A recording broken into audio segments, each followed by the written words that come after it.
हमारा भारत जो है पहले स्वावलंबी था, हर व्यक्ति स्वावलंबी था। यहाँ तक कि 3000 वर्ष पहले यहाँ संस्कृत में हम लोग काम करते थे, बेरोजगारी नाम की कोई चीज़ नहीं थी, इसलिए संस्कृत में कोई बेरोजगार शब्द है ही नहीं। लेकिन बाद में अंग्रेज़ों के आने के बाद भारत को डिस्टर्ब कर दिया गया, स्वावलंबन समाप्त कर दिया गया। नहीं तो हमारा निर्यात करने की क्षमता हमारी 43% थी। उस समय अमेरिका का निर्यात 1% हुआ करता था। अमेरिका, जर्मनी, जापान सब मिल करके भी भारत के बराबर निर्यात नहीं कर सकते थे। यह हमारी स्वावलंबन थी। यहाँ तक की बात है, हमारे गांव पूर्ण रूप से स्वावलंबी थे। गांव में 18 प्रकार के कारीगर पाए जाते थे, जिन्हें राजगीर के रूप में, बढ़ई के रूप में, विश्वकर्मा के रूप में, जो है कृषि विभाग जो काम करते हैं उनके रूप में, इस तरह से जो है 18 कारीगर थे। वैद्य हमारे गांव में हुआ करते थे, जो निःशुल्क दवा देते थे। पैसे की किसी की ज़रूरत नहीं थी। सब एक दूसरे को जो है उनके भरण पोषण की जिम्मेदारी थी, सब उस हिसाब से ले जाते थे और सबका जो है स्वावलंबन बना रहता था। ये निश्चित नहीं था कि कोई जो है किसी को निश्चित पैसा देगा तभी वो काम होगा। केवल एक नमक था जो कि हमारे गांव में से बाहर से आता था, लेकिन नमक भी हम कबाड़ के रूप में, जो सामान खराब होता था हमारे घर में, उसी को दे करके नमक लेते थे। यह हमारी स्वावलंबन थी। स्वावलंबन की प्रक्रिया हमारे देश में, जो बांग्लादेश भारत एक था हमारे एक देश में, तो 6,50,000 गांव थे हमारे और 600 नगर थे।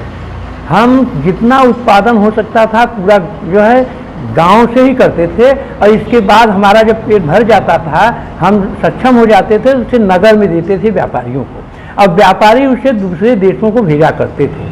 हम जो आज जो प्रक्रिया चल रही है कि माननीय योगी जी, मोदी जी का कहना है कि हर जगह से जो सामान जहाँ का अच्छा हो उसे जो है हाईलाइट किया जाए, उसे विदेशों को भेजा जाए। उस समय से हमारे यहाँ हम 3000 वर्षों से लोहा बेच करके सोना खरीदते थे, पानी की जहाज लोहे से बनाते थे और 3000 दूसरे देशों को देते थे, उससे सोना मिलता था। हम जड़ी बूटी दवाइयाँ बेचते थे, उससे हम सामान ले आते थे। इसके बाद हम जो है ढाका का मलमल, भदोही का कालीन, मिर्ज़ापुर का पीतल, यहाँ तक कि मिर्ज़ापुर के चौका बर्तन जो पत्थर के सामान है उसे बेच करके भी हम सोना ले आते थे, क्योंकि उस समय रोजगार सोने से हुआ करता था, इसलिए हमें जो है सोने की चिड़िया कहा जाता था। लेकिन जब से अंग्रेज आए और अंग्रेजों ने जो व्यवस्था हमें दी, जो उन्होंने कानून बनाया, उसके अनुसार से कमज़ोर होते चले गए।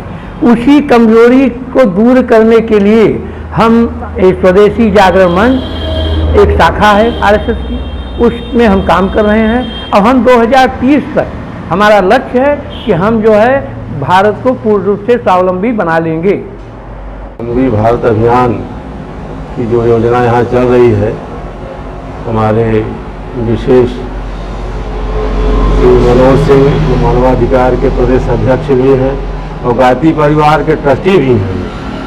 ये हमेशा मिलजुल करके हर कार्यक्रमों में समाज सेवा में लगे रहते हैं।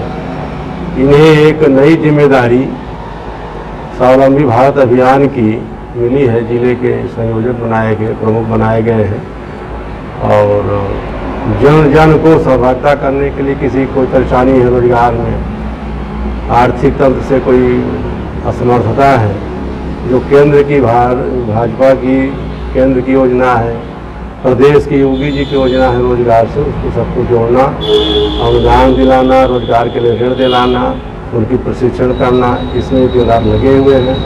हम इनको परम पूज्य गुरुदेव श्री राम शर्मा आचार्य जी की तरफ से, रुद्रिया माता जी की तरफ से, माँ गायत्री की तरफ से शुभकामना आशीर्वाद देते हैं कि ये जन जन की समस्याओं को हल करने में समर्थ हों और जनता इनके कहे अनुसार चले और सबका सहयोग इनको मिले और ये सबको सहयोग करें।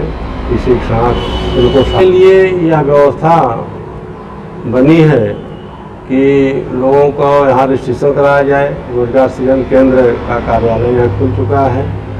लोगों का नाम, पता, आधार नंबर, मोबाइल नंबर और उनके पास अगर किसी प्रकार की तकनीकी योग्यता है या योग्यता नहीं है तो वह दिलाया जाएगा, उनकी शिक्षा क्या है, दीक्षा क्या है और उनकी डिमांड क्या है, किस प्रकार से रोजगार कर सकते हैं, यह सब देखते हुए उनके अनुसार उनको ऋण दिलाने का प्रयास, उनको रोजगार दिलाने का प्रयास, उनको प्रशिक्षित करने का प्रयास आप लोग कर रहे हैं और करेंगे।